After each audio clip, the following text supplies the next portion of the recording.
வணக்கம் friends, welcome to Shalini's குயிசின். நம்ம சேனலை நீங்கள் ஃபஸ்ட் டைம் பார்க்குறீங்கன்னா சப்ஸ்கிரைப் பண்ணிக்கோங்க. பக்கத்தில் இருக்க பெல் பட்டனை கிளிக் பண்ணிவிட்டு ஆல் கொடுத்துக்கோங்க. அப்போ தான் நான் போடுற எல்லா வீடியோஸுமே உங்களுக்கு அப்டேட்டாக வரும். இன்றைக்கி நம்ம பார்க்க போகிறது கிருஷ்ண ஜெயந்திக்கான ஸ்பெஷல் ரெசிபி அவுல் லட்டு. இந்த அவுல் லட்டு ரொம்ப இன்ஸ்டண்ட்டாகவே செஞ்சிடலாம். இது செய்யறதுக்கு நம்மளுக்கு ஒரு 10லேருந்து ஒரு 15 நிமிஷம் இருந்தாலே போதும். கிருஷ்ண ஜெயந்தி அன்னைக்கு கிருஷ்ணருக்கு ரொம்ப பிடித்தமான அவலை வச்சு நம்ம நிறைய ரெசிபிஸ் செய்யலாம். அவல் பாயாசம் ரெசிபி நம்ம சேனல்லே அப்லோட் பண்ணியிருக்கேன். அதோட லிங்க்கை இந்த வீடியோக்கு கீழே நான் பின் பண்ணியிருக்கேன். நீங்கள் விருப்பப்பட்டால் செக் பண்ணி பார்த்துக்கோங்க. இது மாதிரியான இன்ட்ரெஸ்டிங்கான ரெசிபிஸ் பிடிச்சிருந்தா மறக்காமல் உங்கள் ஃபீட்பேக்கை கமெண்ட் செக்ஷனில் சொல்லுங்கள். இதோட இன்க்ரீடியன்ஸ்லாம் நான் டிஸ்கிரிப்ஷனில் கொடுத்துருக்கேன், செக் பண்ணி பார்த்துக்கோங்க. வாங்க இது எப்படி செய்யலான்னு பார்க்கலாம். 1 ஸ்பூன் நெய் சேர்த்துக்கோங்க. இப்போ நம்ம முதல்ல முந்திரியும் திராட்சையும் தனித்தனியாக வறுத்து எடுத்துக்கலாம். இப்போ கொஞ்சமாக முந்திரி பருப்பு சேர்த்துக்கோங்க.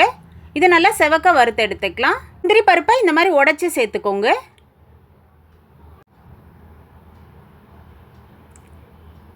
கொஞ்சமாக திராட்சை சேர்த்துக்கோங்க. இதுவும் நல்லா செவக்க வறுத்து எடுத்துக்கலாம்.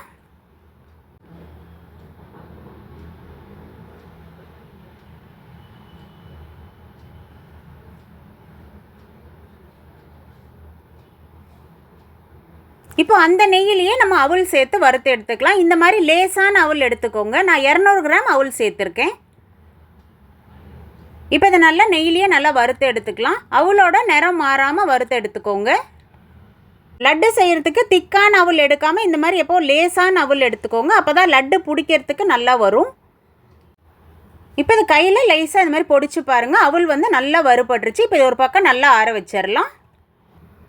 1 ஸ்பூன் நெய் சேர்த்துக்கலாம். ஒரு சின்ன கப்பு தேங்காய் துருவல் சேர்த்துக்கோங்க. தேங்காவோட நிறம் மாறாமல் நெய்யிலேயே நல்லா வறுத்து எடுத்துக்கலாம். நம்ம இந்த மாதிரி நெய்யிலேயே தேங்காய் வறுக்கிறனால லட்டை வந்து 1 வாரம் 10 நாளைக்கு கூட நம்ம ஸ்டோர் பண்ணி வச்சுக்கலாம். இப்போ வறுத்த தேங்காவையும் நம்ம நல்லா ஆற வச்சு எடுத்துக்கலாம்.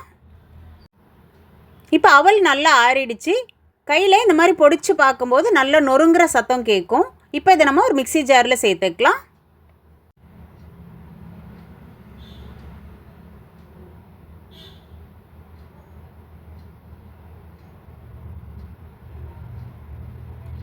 இப்போ நம்ம வறுத்து ஆற வச்சுருந்த தேங்காய் துருவலையும் சேர்த்துக்கலாம். 1/2 ஸ்பூன் ஏலக்காய் தூள் சேர்த்துக்கோங்க. இதை ரொம்ப நைஸாக அரைக்கக்கூடாது, கொஞ்சமாக கொரகொரப்பாக அரைச்சி எடுத்துக்கோங்க. இந்த மாதிரி பக்குவத்தில் இருக்கணும். அப்போ தான் லட்டு சாப்பிடும்போது நல்லா டேஸ்டியாகவே இருக்கும். இப்போ நம்ம ஒரு மிக்ஸி ஜாரில் 200 கிராம் சர்க்கரை சேர்த்து நல்லா ஃபைன் பவுடராக அரைச்சி எடுத்துக்கலாம். நான் 200 கிராம் அவலுக்கு 200 கிராம் சர்க்கரை எடுத்துருக்கேன். சர்க்கரையை மட்டும் நல்லா ஃபைனாக அரைச்சி எடுத்துக்கோங்க. இந்த மாதிரி பக்குவத்தில் அரைச்சி எடுத்துக்கோங்க. 1 டேபிள் ஸ்பூன் நெய் சேர்த்துக்கோங்க. நெய் நல்லா சூடானோன்னா நம்ம அரைச்சி வச்சுருந்த அவல் மிக்சரை சேர்த்துக்கலாம். அவல் மிக்சரை சேர்த்தோன்னே அடுப்பை சிம்மிலேயே வச்சு நல்லா மிக்ஸ் பண்ணி விடணும்.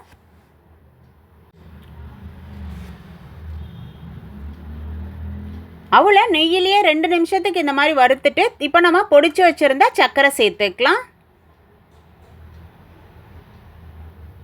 இப்போ சர்க்கரை சேர்த்துட்டு நல்ல ஒரு மிக்ஸ் கொடுத்துக்கோங்க.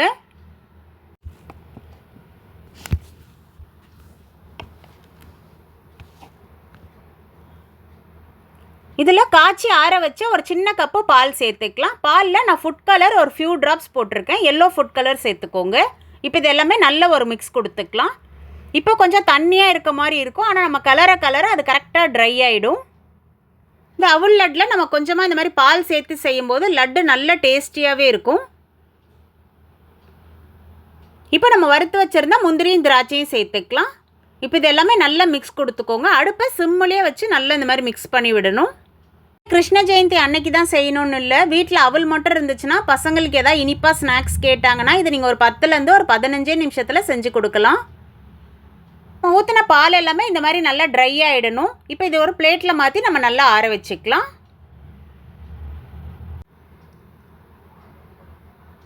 இப்போ இது ஒரு பிளேட்டில் மாற்றிட்டு நல்லா ஸ்ப்ரெட் பண்ணி விட்டுக்கலாம். இப்போ இது கரண்டி வச்சா நல்லா ஸ்ப்ரெட் பண்ணி விட்டுக்கலாம். இது கொஞ்சம் நல்லா ஆறட்டும். நம்மளுக்கு லட்டு பிடிக்கிற கை பொறுக்கிற சூடு வர வரைக்கும் இது நல்லா ஆற வச்சு எடுத்துக்கலாம். லட்டு பிடிக்கிறதுக்கு அவல் வெது வெதுப்பான சூட்டில் இருக்கணும். லட்டு பிடிக்கிறதுக்கு முன்னாடி கையை நல்லா வாஷ் பண்ணிவிட்டு ஒரு கிளாத் வச்சு நல்லா தொடச்சி எடுத்துக்கோங்க. கையில் கொஞ்சமாக நெய் தடவிக்கலாம். கையில் கொஞ்சம் கூட ஈரம் இருக்கக்கூடாது. லட்டை இந்த மாதிரி பிடிச்சதுக்கு அப்புறமா உள்ளங்கையில் வச்சு ஒரு ரோல் பண்ணி எடுத்துக்கோங்க. அப்போ தான் லட்டோட ஷேப்பு கரெக்டாக வரும். ஷேப் பாருங்கள், நல்லா பர்ஃபெக்டாக வந்திருக்கு. கையில் மட்டும் கொஞ்சம் கூட ஈரம் இல்லாமல் பார்த்துக்கோங்க. ஏன்னா நம்ம லட்டு பிடிச்சி வைக்கும்போது அப்போ தான் நம்மளுக்கு 1 வாரம் 10 நாள் வரைக்குமே ஸ்டோர் பண்ணி வைக்க முடியும். இல்லைனா சீக்கிரமாகவே கெட்டு போயிடும். இந்த அவல் லட்டு ரொம்ப சிம்பிளாகவே செஞ்சிடலாம். இந்த கிருஷ்ண ஜெயந்திக்கு நீங்களும் உங்கள் வீட்டில் செஞ்சு பார்த்துட்டு எப்படி இருந்துன்னு சொல்லுங்கள். இப்போ நான் பிச்சு காட்டுற பாருங்கள், நல்லா சாஃப்டாகவுமே இருக்கும்.